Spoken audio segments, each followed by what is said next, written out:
Hello and welcome to the next session of reproduction in lower and higher animals. Last लेक्चरला आपण gametogenesis मधला पहिला part बघितला होता, स्पर्मॅटोजेनेसिस आणि स्ट्रक्चर ऑफ स्पर्म. आता आजच्या लेक्चरला आपल्याला पाहायचं आहे oogenesis आणि स्ट्रक्चर ऑफ ओह. ओ मीन्स ओहा, ओहा, ओहा means eggs. Genesis means formation. So very simple definition. The name itself indicates definition. पाठ करण्याची गरज नाही. O means ओहा, Genesis means generation, formation. So the process of formation of oha, that means eggs, that means female gamete, is called as oogenesis.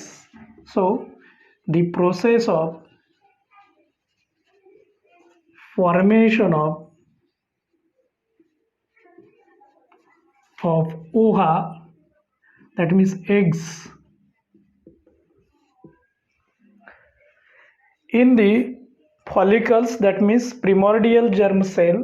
So the process of formation of oha is called as oogenesis.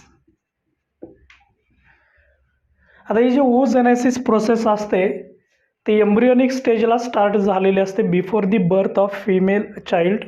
At the embryonic स्टेजलाच ही process start झालेली असते.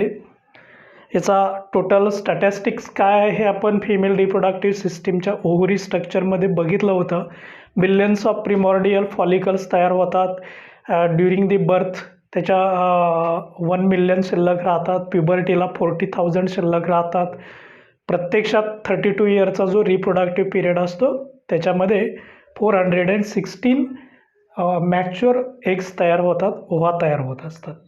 So the formation of ova or eggs is called as oogenesis. It takes place after puberty.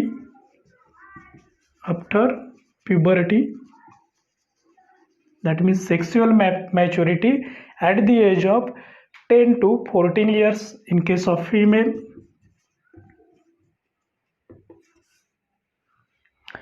It takes place in ovarian follicles.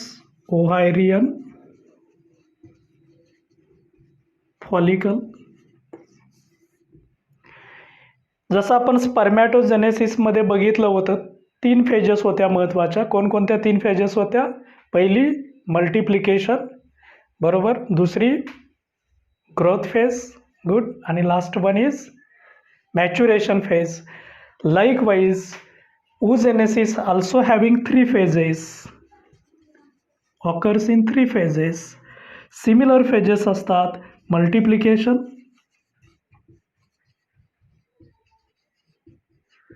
growth phase and maturation phase. Okay. या 3 phase आपण डायग्रामच्या साहाय्याने detail पाहणार आहे. Process definition लिहिलेले, ते definition तेवढे add करा नोटबुकमध्ये. आफ्टर दी प्युबर्टी ओव्हारियन फॉलिकलमध्ये होते आणि 3 महत्त्वाच्या फेजेस आहेत, multiplication, growth phase and maturation phase. Okay. चला, oogenesis आपल्याला डायग्रामच्या साहाय्याने बघायचं आहे. जसं आपण स्पर्मॅटोजेनेसिस अभ्यासलेलं होतं. काही पार्ट सिमिलर आहे, काही चेंजेस आहेत हे आपण बघणार आहे. सुरुवातीची ही पहिली पेशी आहे, त्याचं न्यूक्लियस आहे, क्रोमोझोम्स असतात.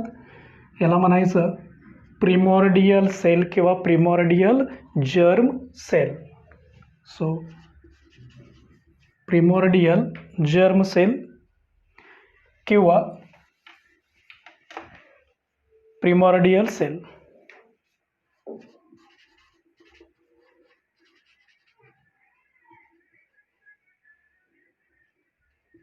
जर्म सेल 2n असते. डबल सेट ऑफ क्रोमोझोम म्हणजे डिप्लॉइड असते, म्हणजे 46 क्रोमोझोम असतात.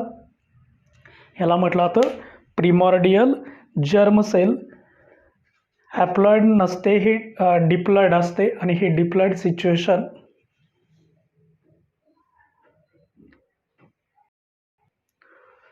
डिप्लॉय सिच्युएशन जे असते हे प्रिमॉर्डियल जर्म सेल असते. जसं मेलमध्ये सुद्धा सुरुवातीची जी पहिली मल्टिप्लिकेशन फेज असते त्याच्यामध्ये सुद्धा प्रिमॉर्डियल सेल असते, ती पण डिप्लॉयडच असते.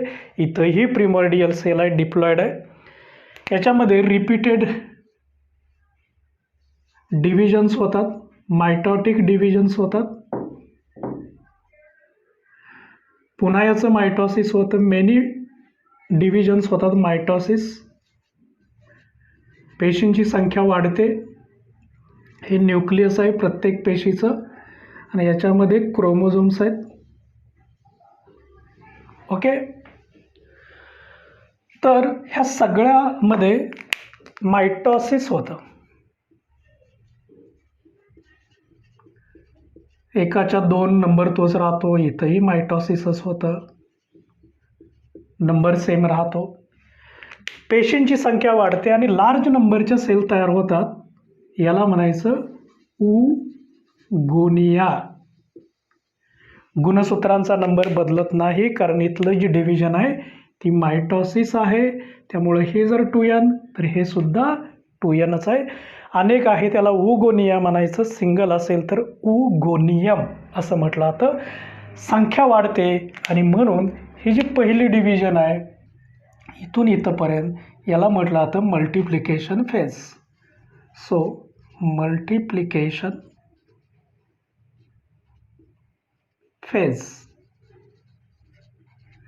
ही जी मल्टिप्लिकेशन फेज असते ही एम्ब्रियोनिक स्टेजलाच तयार होत असते before the birth of female child. So occurs at the embryonic stage. Large नंबरच्या काय तयार झालेल्या असतात, उगोनिया. याच्यापैकी काही उगोनिया ह्या डिवायडिंग स्टेजला राहतात, मायटॉसिस कंटिन्यू करतात. काही उगोनिया असतात याच्यामध्ये मात्र सेल ग्रोथ थांबते आणि त्याची फूड ॲब्सॉर्ब करून ग्रोथ होते, वाढ होते, एनलार्ज साईज स्ट्रक्चर मिळतं. आणि इथं जे एनलार्ज स्ट्रक्चर तयार झालेलं आहे हे त्याचं क्रोमोझोम आहे, न्यूक्लियस पार्ट आहे, हा सायटोप्लाझमचा पार्ट आहे. Due to absorption of food absorb केलं जातं आणि फूड ॲब्सॉर्ब केलं की साईज वाढते आणि साईज वाढलेली जी पेशी असते याला म्हणायचं, बघा त्या ठिकाणी आपण काय म्हणत होतो, प्रायमरी स्पर्मॅटोसाइट, इथं म्हणायचं प्रायमरी oocyte. Primary oocyte.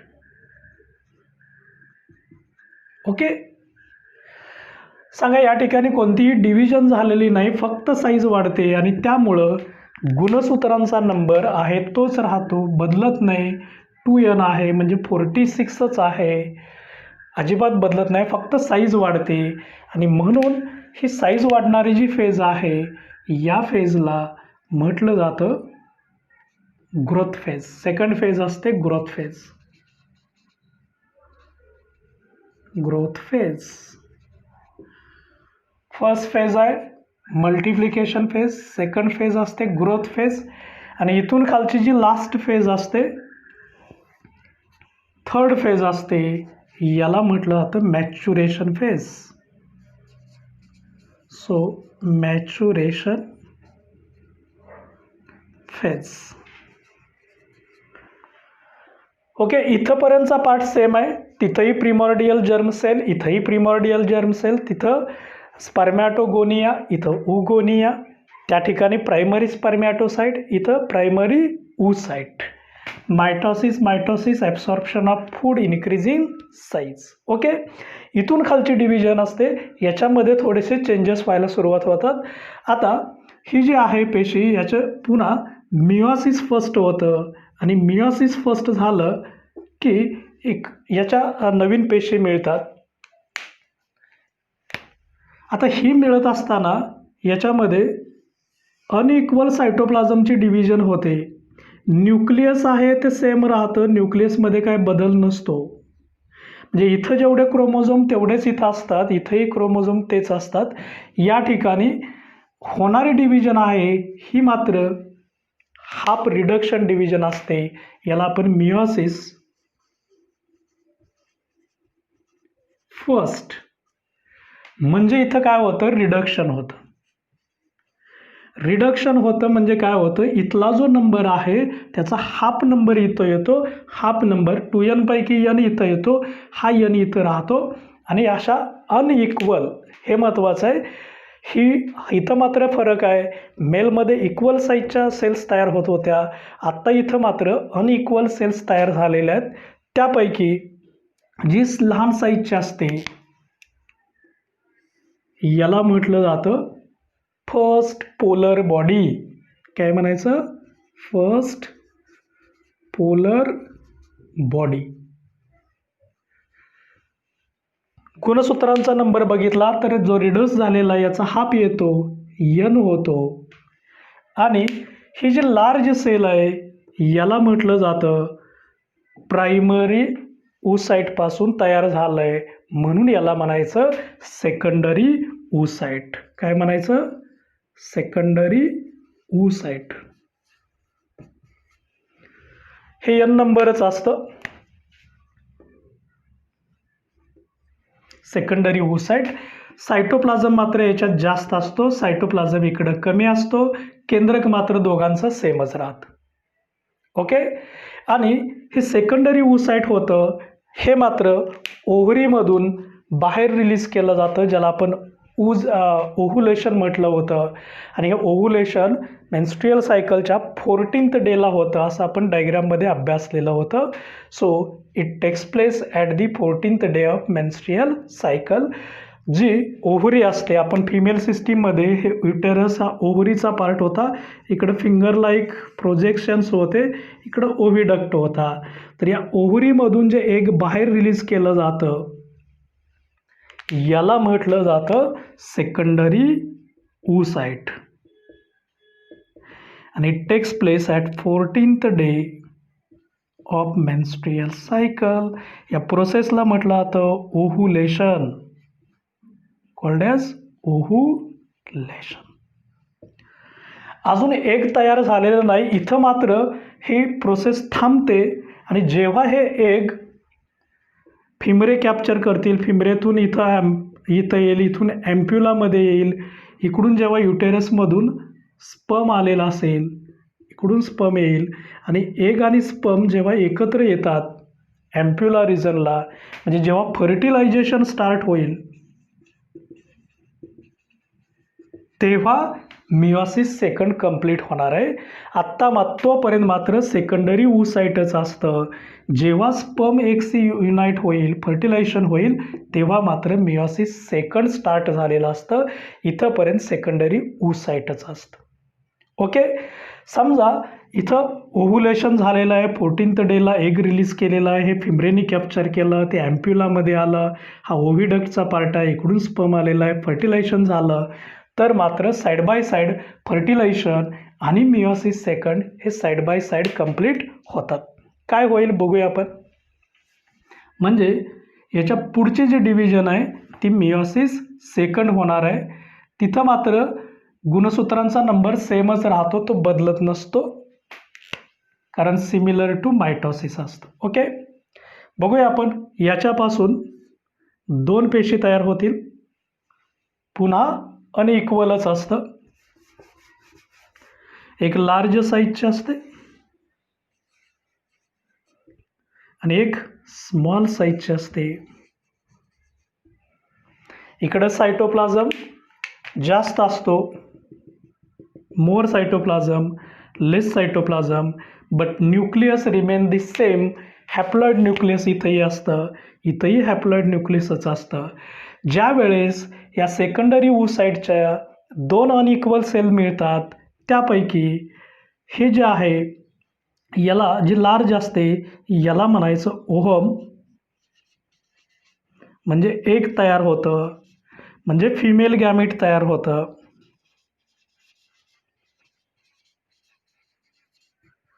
यालाच फिमेल सेक्स सेल असंही म्हटलं जातं. हे सगळे ऑर्नेम्स आहेत. फिमेल सेक्स सेल म्हणजे ओहम तयार होतं, एग तयार होतं. आणि उरलेलं जे असतं, ही जर फर्स्ट पोलर बॉडी असेल तर याला म्हणायचं सेकंड पोलर बॉडी. ओके. जसं सेकंडरी oocyteची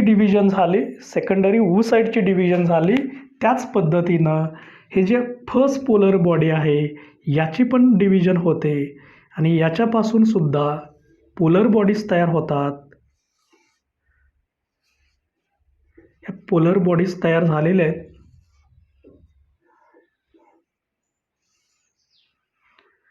न्यूक्लियस सेम राहतं याचं.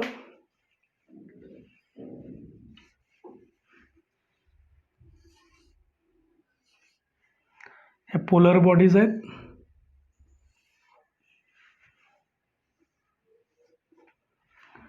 सेम न्यूक्लियस आहे, हॅप्लॉइडच असतं. सायटोप्लाझम मात्र कमी असतो.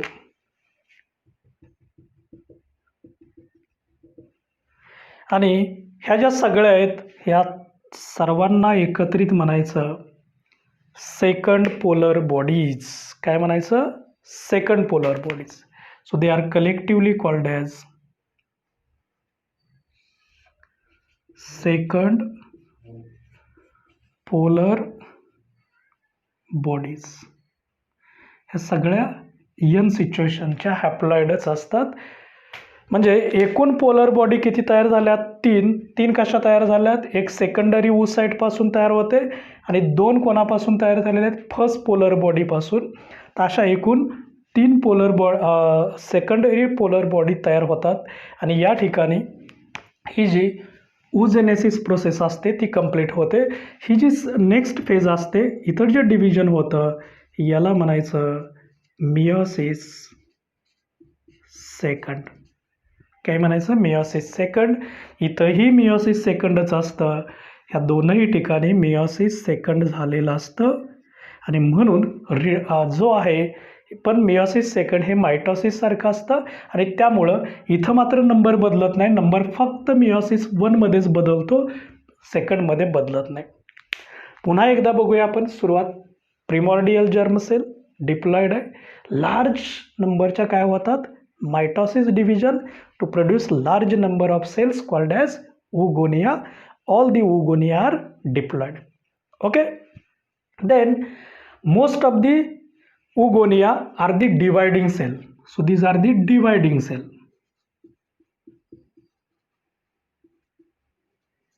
Cells produce large numbers of oogonia by mitosis, but some cells remains undivided, but they absorb the food and shows increasing size. Such a increased size cell is called as primary oocyte and the phase is called as growth phase. Then in maturation phase, primary oocyte shows meiosis first to give 2 unequal cells. The large cell with more cytoplasm is called as secondary oocyte and the small cell with less cytoplasm is called as first polar body. What is the difference between secondary oocyte and polar body? The difference is size and cytoplasm. So here is large size, small size, more cytoplasm, less cytoplasm.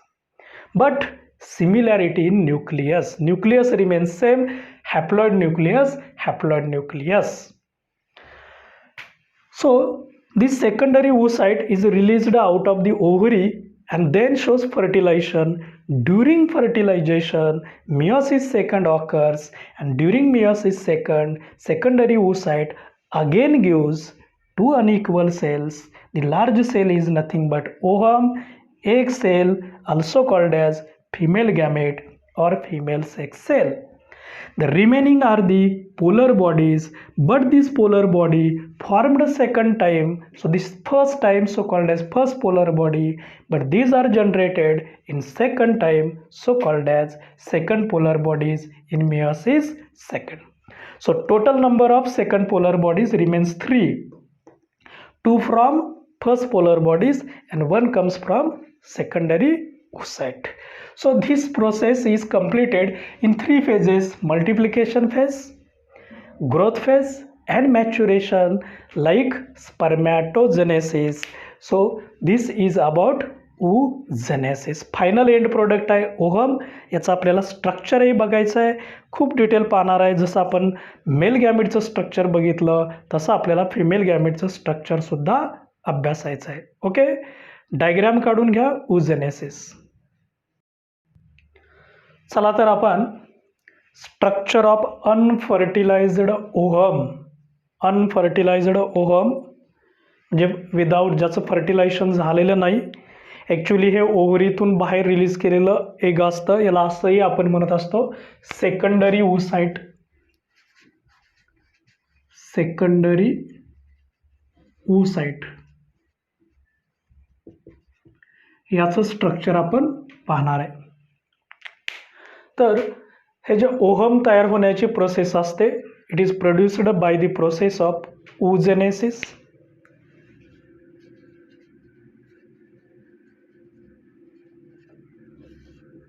It is released in the process of ovulation from Graafian follicle at 14th day of menstrual cycle. हे जर बघितलं आपण तर याचे कॅरेक्टरिस्टिक्समध्ये ohm हे spherical असतं, large साईजचं असतं. Size is about 100 micron. शिवाय क्रोमोझोमचा नंबर हॅप्लॉइड असतो, कारण मियोसिस झालेलं असतं. हॅप्लॉइड. मेलमध्ये स्पर्म असतो तो मोटाईल असतो, हे मात्र हालचाल करत नाही, नॉन मोटाईल.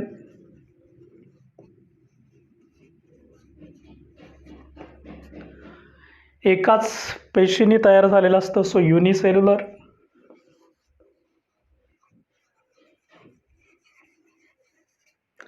याच्यात एकच केंद्रक असतं, सिंगल न्यूक्लियस असतो, सो कॉल्ड एज युनिन्यूक्लिएट.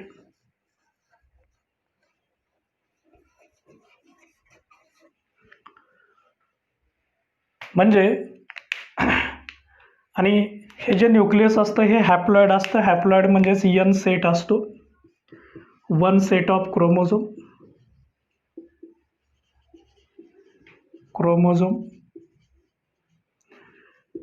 23 क्रोमोझोम्स मियोसिसमुळे तयार झाले असं. नॉन मोटाईल, इमूवेबल असतो, हालचाल करत नाही. युनिसेल्युलर, वन सेल असते. युनिन्यूक्लिएट, वन न्यूक्लियस असतं. याचं जे न्यूक्लियस असतं, सेकंडरी oocyteमधलं जे न्यूक्लियस असतं याला असंही म्हटलं तर जर्मिनल वेसिकल. लक्षात ठेवा, हे MCQ साठी विचारलं जातं, germinal vesicle. So important in case of NEET and CET. Secondary oocyte also important for NEET, CET. So these are also very important in case of NEET and CET. So produced in oogenesis, released in ovulation, spherical in shape, large in size, 100 micron diameter, haploid natureचं nucleus असतं, non motile आहे, unicellular आणि युनिन्यूक्लिएट ही त्याची characteristics features आहेत. आता आपल्याला ह्या अनफर्टिलायझड एगचं म्हणजे secondary oocyteचं structure बघायचं आहे. बघूया आपण त्याचं स्ट्रक्चर. जसं की आपण मेल गॅमेटचं स्ट्रक्चर बघितलं तसं इथं आपल्याला ह्या फिमेल गॅमेटचं स्ट्रक्चर पाहायचं आहे. सेकंडरी oocyteचं किंवा अनफर्टिलायझड एगचं आपल्याला स्ट्रक्चर बघायचं आहे. आता हे जे एग आहे, हा एगच्या आतील आवरण असतं. हे जे आवरण आहे, ह्या आवरणाला म्हटलं जातं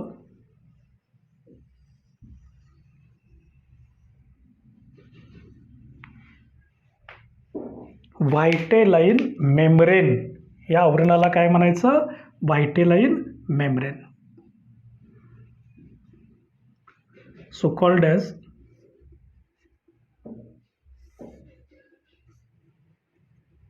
व्हायटेलाइन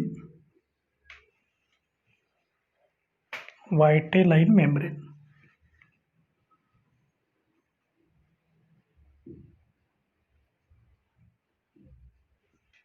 ओके, ह्या व्हायटेलाइन, हे पण व्हायटेलाइन मेम्ब्रेन आहे, हे पण व्हायटेलाइन मेम्ब्रेन आहे. ह्या दोघांच्या मध्ये जी स्पेस आहे, या स्पेसला म्हणायचं पेरिव्हायटेलाइन स्पेस.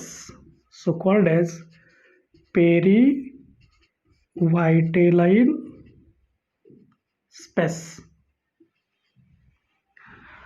ह्या पेरिव्हायटेलाइन स्पेसमध्ये फ्लुइड भरलेलं असतं आणि या फ्लुइडमध्ये फ्लुइड फिल्ड स्पेस असते. याच्या एका साईडला जो एनलार्ज पार्ट दिसतो इथं फर्स्ट पोलर बॉडी असते. आपण बघितलंय की जेव्हा oogenesis होतं त्यावेळेस एक सेकंडरी oocyte आणि फर्स्ट पोलर बॉडी तयार झालेली असते. So this is the first polar body, right, first polar body. आता ज्या साईडला फर्स्ट पोलर बॉडीज असते त्याच साईडला याचं न्यूक्लियस पण असतं, एकचं न्यूक्लियस असतं. लार्ज साईजचं न्यूक्लियस असतं आणि ह्या लार्ज न्यूक्लियसला असंही म्हटलं जातं जर्मिनल वेसिकल. हे न्यूक्लियस आहे त्याचं, germinal vesicle, germinal vesicle called as nucleus. ह्या न्यूक्लियसचंच नाव आहे जर्मिनल वेसिकल. शिवाय याच्यामध्ये जो लिक्विड पार्ट असतो, ज्याला आपण पेशीतलं लिक्विड म्हणजे काय म्हणत असतो, सायटोप्लाझम, काय म्हणत असतो, सायटोप्लाझम. इथं मात्र याला म्हणायचं ऊप्लाझम. काय म्हणायचं, ऊप्लाझम. ऊ मीन्स ओहा, ओहा मीन्स ओहम, एग म्हणतो, त्याच्यातलं लिक्विड असतं, याला म्हणायचं ऊप्लाझम. ओके. आता ज्या साईडला न्यूक्लियस आणि पोलर बॉडी असते, हे जे एग असतं ते पोलॅरिटी पाहायला मिळते, म्हणजे दोन पोल्स पाहायला मिळतात. ज्या साईडला फर्स्ट पोलर बॉडी आणि न्यूक्लियस असतं त्या साईडला म्हणायचं अनिमल पोल. काय म्हणायचं, अनिमल पोल. म्हणजे पोलॅरिटी कशी आहे बघा, दोन पोल कोणते आहेत, ज्या साईडला जर्मिनल वेसिकल म्हणजेच न्यूक्लियस आणि फर्स्ट पोलर बॉडी असते या साईडला म्हणायचं animal pole, animal pole. Okay. आणि बरोबर त्याच्या अपोजिट साईडला म्हणायचं vegetal pole, vegetal pole. Polarity कळलेली आहे तुम्हाला. अनिमल पोल कोणत्या साईडला म्हणायचं, ज्या साईडला जर्मिनल वेसिकल म्हणजेच न्यूक्लियस आणि फर्स्ट पोलर बॉडी आहे त्या साईडला काय म्हणायचं, अनिमल पोल. आणि त्याच्या अपोजिट साईडला काय म्हणायचं, व्हेजिटल पोल. दोन वेगवेगळे पोल पाहायला मिळतात. सो ओहम शोज पोलॅरिटी, याला म्हणायचं पोलॅरिटी, पोलॅरिटी ऑफ ओहम. दोन पोल असतात, एक अनिमल पोल आणि व्हेजिटल पोल. अनिमल पोल कोणाला म्हणायचं, ज्या साईडला न्यूक्लियस आणि फर्स्ट पोलर बॉडी असते त्याच्या अपोजिट साईडला काय म्हणायचं, व्हेजिटल पोल. बघा सुरुवातीला आपण व्हायटेलाइन मेम्ब्रेन बघितलं, त्याच्या इनसाइडची स्पेस आहे याला म्हणायचं पेरिव्हायटेलाइन स्पेस. त्याच्या लार्ज पार्टमध्ये फर्स्ट पोलर बॉडी असते, ज्या साईडला फर्स्ट पोलर बॉडी त्याच साईडला काय दाखवायचं, large nucleus, large single spherical haploid nucleus असतं, याला काय म्हणायचं आहे, जर्मिनल वेसिकल. लिक्विड पार्टला काय म्हणायचं आहे, ऊप्लाझम. क्लिअर. आता हे जे व्हायटेलाइन मेम्ब्रेन आहे, हे व्हायटेलाइन मेम्ब्रेन ग्लायकोप्रोटीनचं स्वतःवरती एक आवरण तयार करतं. म्हणजे स्वतःवरती एक ग्लायकोप्रोटीनचं असं एक आवरण तयार करतं. कोणी तयार केलं आहे, व्हायटेलाइन मेम्ब्रेन स्वतःभोवती प्रोटीनचं एक आवरण तयार करतं. आणि हे जे आवरण तयार झालेलं आहे या आवरणाला म्हणायचं झोना पेलुसिडा. काय म्हणायचं, zona pellucida, zona pellucida is made up of glycoprotein. ग्लायकोप्रोटीननी तयार झालेलं असतं आणि म्हणून याला म्हटलं जातं झोना पेलुसिडा. ग्लायकोप्रोटीन कोण तयार करतं? आतील ब्ल्यू कलरचं आवरण आहे ज्याला आपण काय म्हटलेलं आहे? व्हायटेलाईन मेम्ब्रेन. हे ग्लायकोप्रोटीन सिक्रेट करतं बाहेरच्या बाजूला आणि त्या ग्लायकोप्रोटीनचा एक लेअर तयार झालेला आहे याला म्हणायचं zona pellucida. So made up of glycoprotein. ग्लायकोप्रोटीननी तयार झालेलं असतं आणि म्हणून मगाशी आपण बघितलं की जो स्पर्मचा ॲक्रोसोम असतो त्याच्यामध्ये प्रोटिओलायटिक एन्झाईम असतं किंवा झोनल लायझिन एन्झाईम असतं, ते ग्लायकोप्रोटीनला ब्रेक करत असतं. ओके. आता ह्या झोना पेलुसिडाच्या बाहेरच्या बाजूला लार्ज नंबरच्या सेल्स तयार झालेल्या आहेत ज्या रॅडियली अरेंज्ड पार्ट असतो, हा जो पार्ट असतो बाहेरचा, थोडा वेगळ्या कलरने दाखवूया आपण.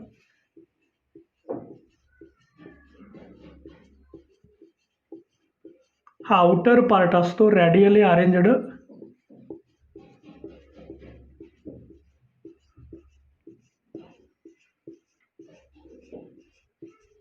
आउटर साईडला,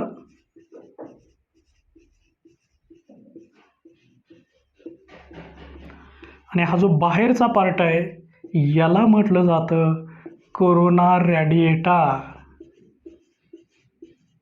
काय म्हटलं जातं? कोरोना रॅडिएटा. लार्ज पार्ट असतो आउटर, रॅडियली अरेंज्ड असतो, कॉल्ड ॲज कोरोना रॅडिएटा. हा बाहेरचा थर असतो, सगळ्यात बाहेरचा थिक लेअर असतो, कॉल्ड ॲज कोरोना रॅडिएटा. म्हणजे हा आउटर लेअर आहे, बाहेरचा लेअर आहे, हा कोरोना रॅडिएटाचा लेअर आहे. आणि अशा पद्धतीचं एक एग फॉर्मेशन तयार झालेलं असतं. हे जे स्ट्रक्चर तयार झालेलं आहे हे एगचं स्ट्रक्चर आहे.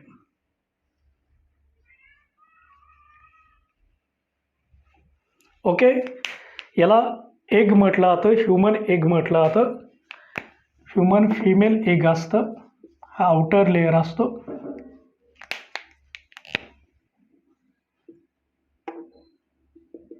आणि हा सगळ्यात बाहेरचा लेअर आहे की ज्याच्यामध्ये ब्ल्यू कलरच्या सेल्स दाखवलेल्या आहेत, याला म्हणायचं कोरोना रॅडिएटा. काय म्हणायचं? कोरोना रॅडिएटा. म्युकोपॉलिसॅकॅराइडनी तयार झालेला असतो. ह्याच्यामध्ये हायलोरोनिक ॲसिड असतं. So made up of mucopolysaccharide. Chemical आहे. ह्या केमिकलची नावं तुम्ही लिहिण्याची गरज नाही, तुम्ही फक्त ब्लॅक कलरचे लेबल्स आहेत एवढे लिहिले तरी सफिशियंट आहे. आणि हे जे स्ट्रक्चर तयार झालेलं आहे, हे जे स्ट्रक्चर आहे याला म्हणायचं unfertilised egg. Unfertilised egg also called as ovum. Egg means ovum. ही जी साईट आहे ही व्हेजिटल आहे, ही ॲनिमल पोल साईट्स आहे आणि याच्यामध्ये हे स्ट्रक्चर तयार झालेले. वन्स अगेन बघा, आता बाहेरून आत लेयर्स बघूया. महत्त्वाचे 3 लेयर आहेत, एक कोरोना रेडिएटा, झोना पेलुसिडा आणि व्हायटेलाईन मेम्ब्रेन. वन्स अगेन बघा, 3 layers, corona radiata, zona pellucida, vitelline membrane. Vitelline मेम्ब्रेनच्या आत स्पेस आहे, याला काय म्हणायचं? Perivitelline space. लिक्विड पार्टला काय म्हणायचं? ओप्लाझम.